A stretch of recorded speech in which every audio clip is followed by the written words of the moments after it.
موت ایک ایسی حقیقت ہے جس سے جان چھڑانا ممکن ہی نہیں ہے. صرف حضرت عیسیٰ علیہ السلام وہ پیغمبر ہیں جن پر ابھی تک موت واقع نہیں ہوئی اور ان پر بھی واقع ہوگی. تو میں اور آپ کس کھیت کی مولی ہیں؟ تو اس لیے عقل مند انسان وہ ہے جو آخرت کو سامنے رکھ کے زندگی گزارے اور دنیا میں آخرت کی تیاری میں لگ جائے. دنیا کو مسافر خانہ سمجھ کے انجوائے کرے بس. اس سے زیادہ دنیا کو فری کرانے کی کوشش نہ کرے. جو زیادہ دنیا کو فری کرائے گا ڈپریشن میں جائے گا. وہ کیوں ڈپریشن میں جائے گا؟ دنیا اس محبوبہ کی طرح ہے جس کو آپ بہت فری کرا رہے ہیں لیکن وہ ٹائم پاس کر رہی ہے آپ کے ساتھ. سمجھ رہے ہیں؟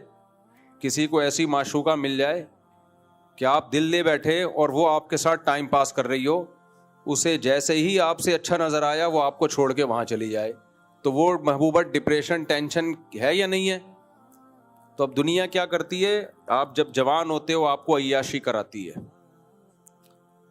بڑی رنگینیاں دکھاتی ہے. یہ آہستہ آہستہ اس کو جوان لوگ نظر آتے ہیں, آپ ایکسپائر ہونا شروع, تو وہ آپ کو ٹاٹا کر کے جانے لگتی ہے. پھر آپ کھانستے بھی ہیں, پھر کبھی کمر میں درد, کبھی گھٹنے میں درد, پھر ہوتے ہوتے کمر جھکنا شروع, پھر کرسی پہ آ گئے, پھر کرسی سے بھی گئے. اور اتنے مسائل ہیں بڑھاپے کے, اتنے مسائل ہیں کہ مسائل ہی مسائل. اونچا سننا شروع کر دیا, نظر نہیں آ رہا, بولا نہیں جا رہا. میں اپنا 11 سال پرانا بیان سن رہا تھا 20 رکعت تراویح پہ, میں نے ریکارڈ کرایا تھا ریفرنس کے ساتھ. میں نے کہا یار کیا ٹائٹ آواز تھی یار اس وقت, تو گلا ہی بیٹھا رہتا ہے ہر وقت. مجھے یقین نہیں آ رہا تھا میری آواز ہے, ایسی خاندانی آواز ابھی بھی ہے لیکن گلا بیٹھا رہتا ہے ہر وقت. بہرحال یہ بڑھاپا ہے, کیا کہہ سکتے ہیں اس کو, جوانی میں کیوں نہیں بیٹھا رہتا تھا.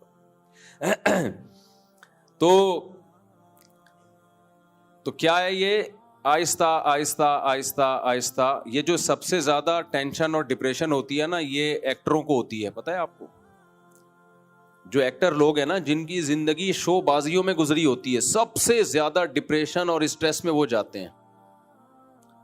کیوں؟ ان کی تو پرسنالٹی اور جو ان کی شخصیت ہے وہ اسی چیز پہ تو لوگ محبت کرتے تھے کہ وہ ہینڈسم ہیں اور خوبصورت ہیں.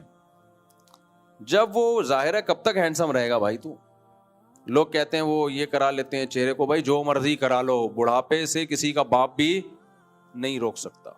استری کر لو منہ کے اوپر, ساری سلوٹیں ختم ہو جائیں گی. اچھی والی استری کر لو, لیکن کب تک؟ بڑھاپا بتا دیتا ہے کہ اب آپ بوڑھے ہو گئے. تو سب سے زیادہ جو گلوکار طبقہ ہے, سنگر ہو گئے یا ایکٹر وغیرہ ہو گئے یا ایکٹریسز ہو گئیں, یہ سب سے زیادہ ٹینشن میں جاتی ہیں, کیونکہ ان کو وہ عزت نہیں مل رہی ہوتی جو پہلے ملی ہوتی ہے. لوگ جھوٹے منہ سے تعریف تو کر رہے ہوتے ہیں, ماشاء اللہ ابھی بھی آپ بڑے ہینڈسم لگ رہے ہیں. وہ سب کو پتا ہوتا ہے پھینک رہا ہے, سب کو پتا ہوتا ہے کیا کر رہی ہے, پھینک رہا ہے. اچھا, ہمارا جو نوجوان طبقہ ہے وہ میڈیا پہ ان لوگوں کی عزت دیکھ کے بڑا متاثر ہوتا ہے. بھائی وہ تھوڑی دیر کی عزت ہوتی ہے میڈیا پہ, اس کے بعد کوئی بھی نہیں پوچھتا. تو دولت ہی سب کچھ نہیں ہوتی, پیسہ بہت اکٹھا کر لیتے ہیں یہ لوگ, لیکن جو آپس کے ریلیشن اور محبت ہے وہ ختم. جو نیک لوگ ہیں, جو گھروں میں بچوں کو دین سکھاتے ہیں, بچے پیدا بھی کرتے ہیں, شادی بھی کرتے ہیں, نسل بھی بڑھاتے ہیں, ان کو بڑھاپے میں صرف اولاد کی طرف سے عزت ملتی ہے. آپ کی اپنی صرف کون ہے؟ اولاد. ماں جتنی بوڑھی ہوگی, باپ جتنا بوڑھا ہوگا اتنا اچھا لگتا ہے, خدا کی قسم. جتنا بوڑھا ہو جائے نا ابا اور زیادہ اس پہ پیار آتا ہے, جتنی بوڑھی ہو جائے اماں اور زیادہ اچھی لگتی ہے, کیونکہ اس میں بچپنا آنا شروع ہو جاتا ہے. تو ہم تو اپنی دادی کو یاد کرتے ہیں نا کہ ایسی بوڑھی ہو گئی تھی, ایسی ایسی باتیں کرتی رہتی تھی. ہم جب باہر نکلتے تھے نا دادی سے چھپ کے, اچھا بوڑھوں میں پنچایتیں بہت ہوتی ہیں, کدھر جا رہا ہے کدھر سے آ رہا ہے. بوڑھوں میں ایک مسئلہ یہ ہوتا ہے کہ کدھر جا رہا ہے, ہر چیز کی ان کو رپورٹ چاہیے اور سنتے اونچا ہیں. تو ہماری دادی کا کمرہ ہمارے مین گیٹ کے قریب ہی تھا, نکل کے جانے لگتے تو کہاں جا رہے ہو, پھر بتاتے وہاں جا رہے ہیں, تو اونچا سنتی تھی. 2 دفعہ بتاؤ 3 دفعہ آدمی ٹینشن میں آتا. تو مجھے یاد ہے ایک دفعہ میں کرالنگ کرتا ہوا جا رہا تھا, دادی اپنے تخت شاہی پہ بیٹھی ہوئی ہے اور اس تخت کے نیچے تہیں وہ پرانے زمانے کا جہیز کا ایک بکسا رکھا ہوا تھا. ایک پاندان ہوا کرتا تھا پہلے ہندوستانی عورتوں کے پاس, کتھا چونا, اس میں اتنا سا پان لیا, وہ لگاتی تھی کتھا چونا لگا کے منہ میں رکھا اور اپنی نیت باندھ لی, یہ کام تھے. اب جو نئی نسل ہے نا یہ بوڑھی ہوگی, اللہ کی پناہ ہے. پہلے ان کی زندگیاں نمازوں میں, روزے میں, اللہ اللہ کرنے میں گزری, تو بڑھاپے میں اسی کام میں وہ انجوائے کرتے تھے, تسبیح, نماز. اب جو نئی نسل ہے بوڑھی ہوگی تو اس کو انسٹاگرام پہ اپنی پرانی جوانی کی ویڈیو دیکھنے کے علاوہ کوئی کام نہیں ہوگا. اچھا خیر, ہم کہاں چلے گئے؟ تو ہم کرالنگ کر کے نکلتے تھے, ایسے کر کے نا, کرالنگ کر کے جا رہے ہیں, کرالنگ کر کے آ رہے ہیں. کھانا کھا لیا نہیں کھایا, یہ بوڑھیاں کو فکر لگی رہتی. جس دن ہماری دادی کا انتقال ہوا ہے نا, جو ہم پہ جو قیامت گزری ہے وہ ہم جانتے. گھر ایسا بالکل سونا سونا ہو گیا. تو آپ کو محبت صرف آپ کے اپنوں سے ملتی ہے بڑھاپے میں, اور کوئی بھی بولو نہیں پوچھتا. تو اس لیے رنگ رلیوں پہ زمانے کی نہ جانا اے دل, یہ خزاں ہے جو با انداز بہار آئی ہے. یہ جو ایکٹر لوگ اور ایکٹریسز ہیں اور یہ جو بالی ووڈ اور ہالی ووڈ کی دنیا ہے, یہ صرف دیکھنے میں کیا ہے, خوبصورت باغ ہے, باقی اندھیرے ہی اندھیرے. تو اللہ میں دل لگاؤ, اللہ سے دل لگاؤ. جو جس کا اللہ سے دل لگ گیا نا نماز روزے میں, اس کی زندگی اتنی مزے کی ہے, کیونکہ اللہ ہر جگہ ہے, ہر وقت ہے. وہ تنہائی محسوس ہی نہیں کرتا, وہ بڑھاپے میں بھی تنہائی محسوس نہیں کرے گا. اللہ سے دل لگ گیا اس کا, دعائیں کرے گا, نمازیں پڑھے گا, اس کو اس میں مزہ آئے گا. ہم نے دیکھا ہے اپنی ہماری مسجد میں بوڑھے پہلے سے صف میں آ کے بیٹھے ہوئے ہوتے ہیں. کیوں بھائی؟ ان کو مسجد میں اللہ سے دل لگ گیا ہے. اور میں نے تو جو نمازی بوڑھے ہوتے ہیں نا, ان کو ٹینشن کیا دیکھی ہے, جب بیمار ہوتے ہیں کہتے ہیں یار مسجد نہیں جایا جا رہا, یہ ٹینشن ہو رہی ہے ان کو, مسجد نہیں جایا جا رہا, بس یہ ٹینشن. 105 سال کے بوڑھے تھے یہاں پہ, 105 کیسے, برٹش آرمی میں تھے وہ, تو ابھی تک برطانیہ سے ان کی پینشن آتی تھی. اور یہ میں بات کر رہا ہوں 2006 کی, یہاں رہتے تھے ہمارے پڑوس میں. کتنی عمر تھی؟ 105 سال, اور یہ مستند, اور پینشن ابھی تک برٹش آرمی سے ان کی آتی تھی. تو کیسے نماز پڑھنے آیا کرتے تھے یہاں, اور تراویاں پوری پڑھتے تھے ہمارے پیچھے. 2007-8 تک پوری تراویاں پڑھتے تھے. ایک دن میں نے کیا کیا, سردے والی آیت پڑھ کے رکوع میں چلا گیا نا. جب سردے والی آیت پڑھ کے آپ رکوع میں چلے جائیں تو رکوع میں بھی نیت کی جا سکتی ہے, ورنہ سردے میں ادا ہو ہی جاتا ہے. تو وہ کہنے لگے مفتی صاحب سردے والی آیت, حالانکہ حافظ نہیں تھے, مفتی صاحب سردے والی آیت تھی, سردہ کدھر گیا. اتنے بوڑھوں کو پتا تھا کہ سردے والی آیت ہے. ایک دن مجھے کہنے لگے مفتی صاحب کہ سجدے میں بھی چلا جاتا ہوں, کھڑے ہو کے تراویح پڑھ لیتا ہوں, یہ جو بار بار اٹھک بیٹھک ہے یہ اب تھوڑی سی پرابلم ہو رہی ہے. 105 سال کی عمر میں رکوع نہیں, سجدے سے اٹھتے ہیں نا قیام کے لیے, اس قیام میں کیا ہو رہی ہے, پرابلم. میں نے کہا 105 سال میں بھی اگر پرابلم نہیں ہوگی, پھر بھی کر رہے تھے. اور آج 50 سال 40 سال کے نوجوانوں کو دیکھ لو, 25-30 کڑاکے نکلتے ہیں جب وہ سجدے سے قیام میں جاتے ہیں. ایسے جا رہے ہوتے ہیں جیسے کوئی کرین لا کے ان کو اٹھانا پڑے گا,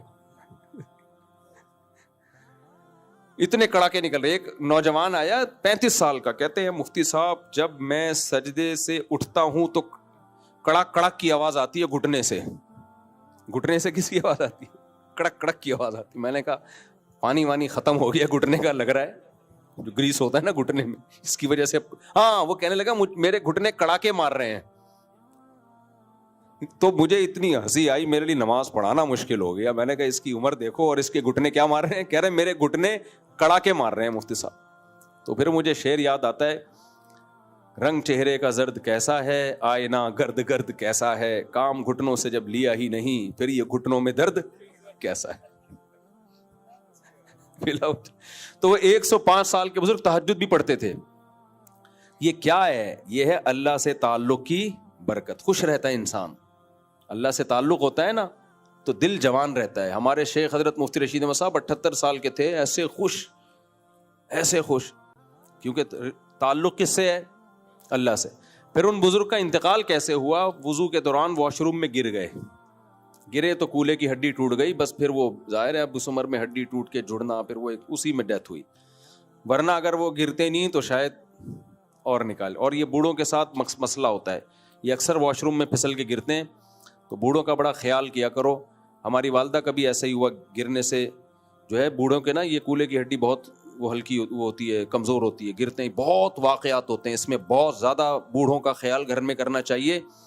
کہ واش روم میں کوئی ایسی چپلیں ٹائلیں لگی ہوتی ہیں پھسلتی ہیں وہ ٹائلیں, اچھے بھلے لوگ پھسل رہے ہیں آج کل تو اس کا خیال کرنا چاہیے بوڑھوں کے لیے واش روم میں ایسا انتظام ہو کہ وہ پھسلے نہیں, ایسی ٹائلیں نہ ہو. یہ بہت زیادہ واقعات ہوتے ہیں. خیر جی, ہم آگے چلتے ہیں. تو اللہ نے کیا فرمایا, اللہ نے موت اور زندگی کو پیدا کیا لیبلوکم ایکم احسن عملا, تاکہ اللہ تمہیں آزمائے کہ کون اچھا عمل کرتا ہے. یعنی اللہ نے بتا دیا اگر موت نہ ہوتی تو سارے 2 نمبر ہوتے. صحیح ہے نا, سارے کیا بنے ہوتے, بس یہی دنیا ہے, ہمیشہ رہنا ہے تو ادھر بھی کھا لو ادھر بھی کھا لو, یہ بھی کر لو وہ بھی کر لو, پھر پراپرٹیوں پہ پراپرٹیاں بناتے چلے جاتے. اللہ کہتے ہیں میں نے تمہارے ساتھ ایک موت بھی لا کے کھڑی کر دی ہے. جب تم دیکھو گے نا اتنی بڑی بڑی بلڈنگیں اور حیدری کی مارکیٹیں اور عید کی راتوں میں سجنے والی مارکیٹیں اور رنگ رلیاں, تو قبرستان کے اندھیرے بھی تمہیں نظر آئیں گے کہ جتنا بھی گھوم لو آنا کہاں ہے, ادھر ہی آنا ہے, لیٹنا ادھر ہی ہے. تو اللہ نے فرمایا ایکم احسن عملا, اللہ دیکھنا چاہتا ہے کون اچھا عمل کرتا ہے. پھر اللہ نے اپنی قدرت بیان کی ہے سورہ ملک میں کہ تم اس آسمانوں کی طرف نظر اٹھا کے دیکھو, تمہیں اللہ کی تخلیق میں کوئی عیب نظر آتا ہے؟ فرجع البصر کرتین, بار بار اس کائنات میں نظر اٹھا کے دیکھ. ینقلب الیک البصر خاسئا, تیری نظر ذلیل ہو کے واپس لوٹے گی اور تجھے اس کائنات میں کوئی عیب نظر نہیں آئے گا. تو اگر کہے گا نا کہ زمین اتنی زیادہ ڈگری جھکی ہوئی ہوتی تو زیادہ اچھا تھا, لیکن تیرے سائنسدان رپورٹ پیش کریں گے جتنی ڈگری جھکی ہوئی ہے اس سے زیادہ سوٹیبل نہیں. تو اگر کہے گا اتنی بارش اور زیادہ ہوتی تو زیادہ اچھا ہوتا, تو محکمہ موسمیات والے جو رپورٹ پیش کریں گے کہیں گے جتنی بارش کی زمین کو ضرورت ہے اتنی ہی برس رہی ہے. ہر چیز میں ایسی زبردست کیلکولیشن ہے. اللہ کہتے ہیں ینقلب الیک البصر, تیری نظر لوٹے گی تھک ہار کے رسوا ہو جائے گی اور تو کہنے پر مجبور ہوگا کہ میرا رب ہر عیب سے پاک ہے. آگے اللہ تعالیٰ فرماتے ہیں, پھر اللہ نے آسمان میں ستاروں کا تذکرہ کیا. اللہ فرماتے ہیں وَلِلَّذِينَ كَفَرُوا بِرَبِّهِمْ, جو لوگ ان تمام نشانیوں کا انکار کرتے ہیں اور اپنے رب کے ساتھ کفر کرتے ہیں ان کے لیے جہنم کا عذاب ہے. اذا القوا فیہا سمعوا لہا شہیقا وہی تفور, جب وہ اس جہنم کی آگ میں ڈالے جائیں گے وہ غیظ و غضب سے کھول رہی ہوگی. تکاد تمیز من الغیظ, قریب ہے کہ غیظ و غضب سے پھٹ پڑے. یعنی جہنم کی ہولناکی کا اللہ نے نقشہ کھینچا ہے. جیسے کسی دہشت گرد جو غصے والا اس کے حوالے آپ کو کر دیا جائے تو کیا کچوبڑ بنائے گا. تو جہنم کو نافرمانوں پہ اتنا غصہ ہوگا کہ ایسے جیسے ہم کہتے ہیں نا بھائی تو اتنا غصہ ہو رہا ہے کہ پھٹ نہ جائے, تو ہلاک نہ ہو جائے, ایسا غضب ہوگا جہنم کا. اللہ ہم سب کو محفوظ رکھے.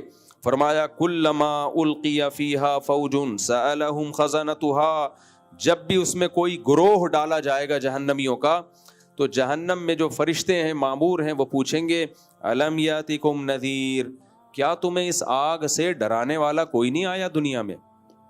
کسی نے بتایا نہیں تھا؟ اللہ تو ظالم نہیں ہو سکتا کہ اپنے بے گناہ بندوں کو پکڑ پکڑ کے آگ میں ڈالتا رہے, یا انہیں پہلے اس آگ سے ڈرایا نہ ہو اور معصوموں کو ڈال دے آگ میں.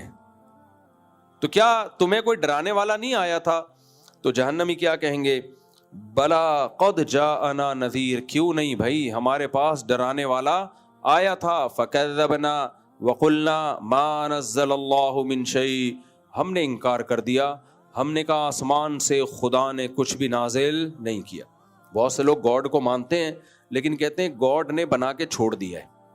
چند دن پہلے یونیورسٹی کے پروفیسر کا ایک ٹک ٹاک پہ وہ کلپ چل رہا تھا, کہہ رہے تھے خدا ہے ٹھیک ہے تو اس کو کیا لینا دینا ہم سے, بھائی بنا کے اس نے چھوڑ دیا اور فزکس کے قوانین میں ہم کو چلا دیا, تو بس ٹھیک ہے بنا دیے, کیا کریں بھائی. تو اس کا مطلب وہ جو اللہ ہے اس کا تو کوئی ریلیشن مخلوق کے ساتھ ہے ہی نہیں, تو کیوں بنا کے چھوڑ دیا بھائی, اس نے کیا مقصد کیا تھا اس کا. ایویں دنیا میں کوئی عقل مند آدمی ایویں کوئی کام کرتا ہے بھائی. دیکھو مجھے ایک بات بتاؤ, ادھر توجہ رکھیں میری طرف. مجھے ایک بات بتاؤ, آپ نے کسی کو ٹھیکہ دیا یہ بناؤ, بڑا خوبصورت بنگلہ بنا دیا, کسی نے پوچھا کیوں بنایا, آپ نے کہا ایویں. بھائی کیا مقصد یار؟ اس بنگلے سے زیادہ حسین کیا ہے؟ یہ کائنات ہے، اتنی بڑی کائنات جس کی وسعتیں ختم نہیں ہو رہی، اور اس میں اتنا عجیب و غریب انسان، پوری کائنات انسان کے لیے اور انسان پیڑے کھانے کے لیے، یہ نہیں ہو سکتا۔ اس لیے قرآن کہتا ہے کہ ان سے کہا جائے گا کہ کیا تمہارے پاس کوئی ڈرانے والا نہیں آیا؟ وہ کہیں گے جہنمی، ما انزل اللہ من شیء، ہم نے کہا تھا کہ خدا نے کچھ بھی آسمان سے نازل نہیں کیا۔ انسانوں کی گائیڈنس کے لیے نہ کوئی پیغمبر آیا ہے، نہ کوئی آسمانی کتاب آئی ہے۔ جب کوئی کتاب ہی نہیں ہے تو ہم اپنی منمانی زندگی گزاریں گے، جو بین الاقوامی رولز بنے ہوئے ہیں ہم اس کو فالو کریں گے۔ خدا کے رولز کیا ہیں ہمیں اس کی ضرورت نہیں۔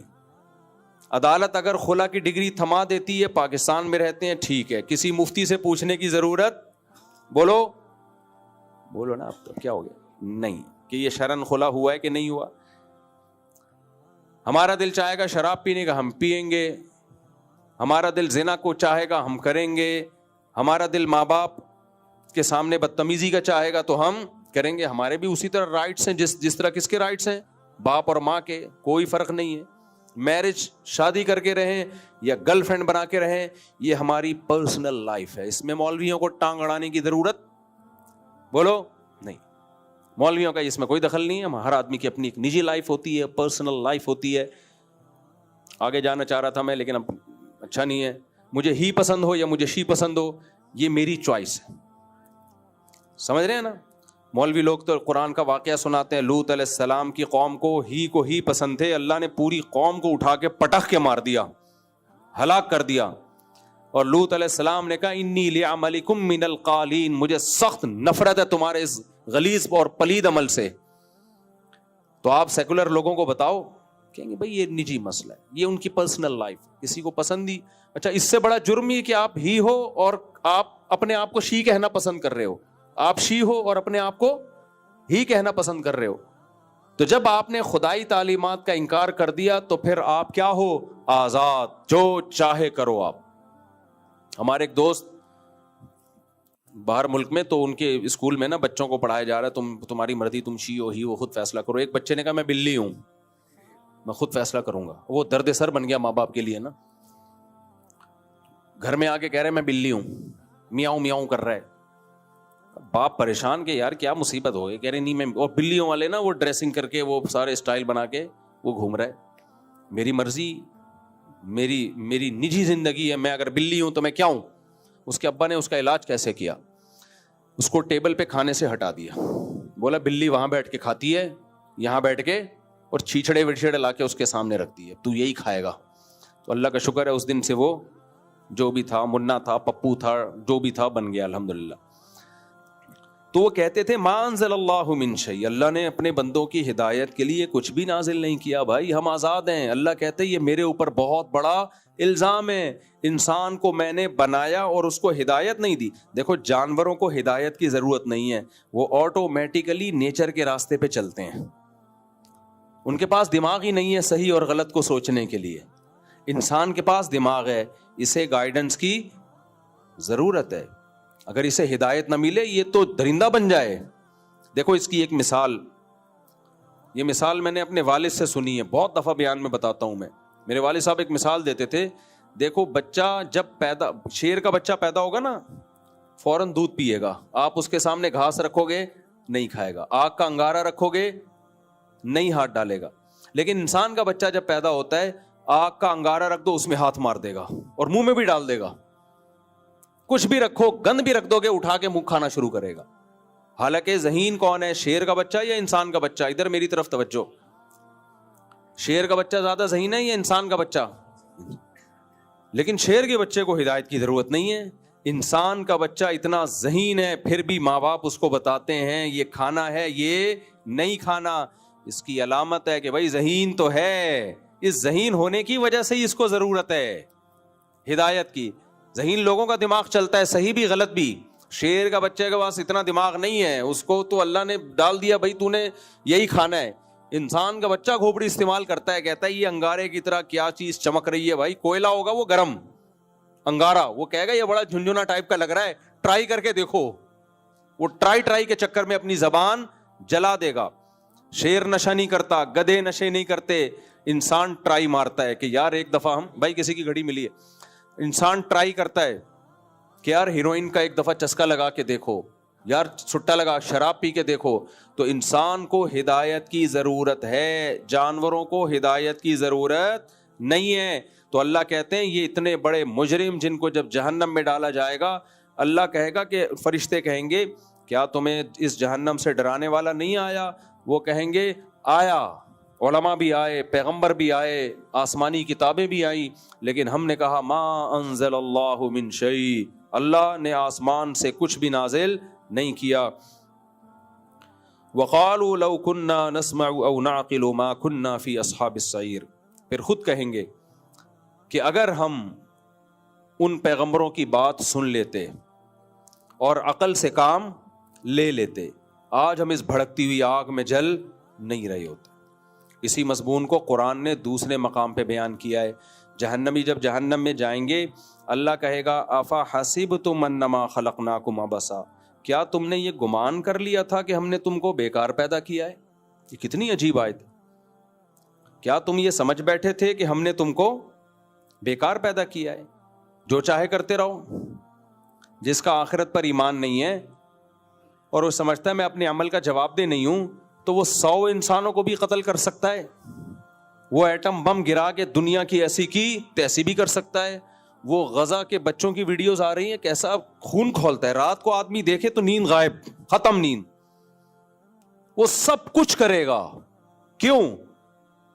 جب اس کا یہ خیال ہے کہ موت کے بعد زندگی نہیں ہے, کوئی حساب لینے والا. دیکھو جب پتا ہونا کیمرہ لگا ہوا ہے, کوئی دیکھ رہا ہے اور اس کی سزا لازمی ملے گی, تو جرائم کتنے کم ہو جاتے ہیں دنیا میں. چور کو پتا ہو میں جو کر رہا ہوں 100% پکڑا جاؤں گا, مجھے سزا ملے گی, کبھی بھی چوری نہیں کرے گا.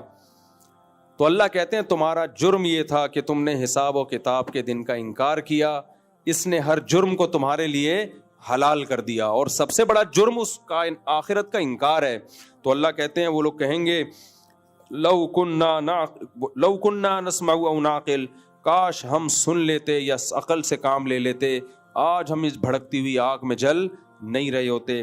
فاعترفوا بذنبہم, اللہ کہتے ہیں دیکھو آج انہوں نے اپنے گناہ کا اعتراف کر لیا. دنیا میں کر لیتے بچ جاتے. فسحقا لاصحاب السعیر, پھر اللہ فرماتے ہیں ان الذین یخشون ربہم بالغیب, وہ لوگ جو بن دیکھے اپنے رب سے ڈرتے ہیں. کتنا ڈرتے ہیں؟ گناہ کا جب دل میں خیال آئے نا, تو اللہ کا خوف ان کو اس گناہ سے روک دے, اتنا ڈرتے ہیں. تبھی حدیث میں آتا ہے کہ ایک دعا نبی صلی اللہ علیہ وسلم نے سکھائی ہے, اللہم اقسم لنا من خشیتک ما تحول بہ بیننا وبین معصیتک. بڑی زبردست دعا. اے اللہ اپنا اتنا خوف ہمارے دلوں میں ڈال دے کہ وہ خوف ہمارے اور تیری نافرمانی گناہ کے درمیان دیوار بن جائے. زیادہ خوف نہیں چاہیے, صحت خراب ہوگی, ہر وقت اللہ کا خوف رہے گا, کانپتا رہے گا, ڈپریشن میں جائے گا. ایسے بھی لوگ بزرگ گزرے ہیں جن پر اللہ کا خوف کا غلبہ ہوا, اتنا خوف ہوا کہ وہ مر گئے خوف سے. ایسے بھی لوگ ہیں, ان کا دماغ خراب ہو گیا. تو اللہ اتنا خوف چاہیے, کیونکہ خوف کا مقصد کیا ہے؟ برائی چھوٹ جائے, جہنم سے بچ جائیں.